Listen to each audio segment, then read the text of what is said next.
Ça joue dur au Congrès de la République péruvienne ces dernières années. Le président Martín Vizcarra, qui s'est fait le champion de la lutte anticorruption, vient de tomber à son tour pour corruption.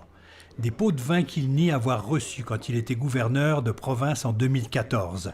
À 2 mois d'une première tentative, il est destitué à une majorité écrasante pour incapacité morale. Han votado a favor 105 congresistas. C'est lui, Manuel Merino, président du Parlement, qui accède à la présidence jusqu'à l'élection de juillet 2021. Ce politicien peu connu est immédiatement assermenté, ce qui provoque des manifestations dans la capitale, Lima. Les manifestants trouvent que le Congrès, souvent discrédité, n'a pas la légitimité populaire pour destituer un président à quelques mois d'une élection. Que, s'il est trouvé coupable de corruption, il soit jugé à la fin de son mandat. Le président Martín Vizcarra s'est défendu pendant 45 minutes devant les parlementaires. Ils ne m'ont pas écouté ou pas compris, a-t-il dit, en quittant le Congrès pour se présenter devant les caméras. Il jette l'éponge. Hoy día dejo Palacio y Gobierno. Hoy día me voy a mi domicilio. Je quitte la présidence et je rentre chez moi. C'est un des présidents les plus populaires des dernières décennies au Pérou.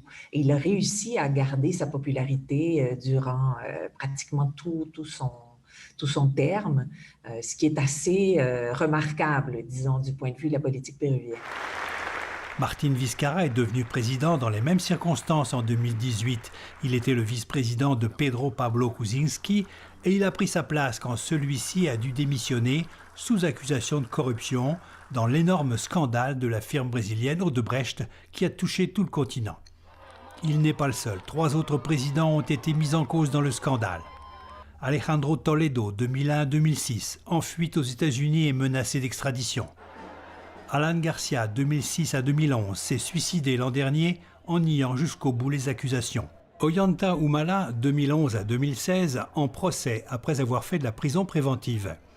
Enfin, une des chefs de l'opposition, Keiko Fujimori, elle-même accusée dans le scandale Odebrecht, a fait de la prison préventive au début de l'année.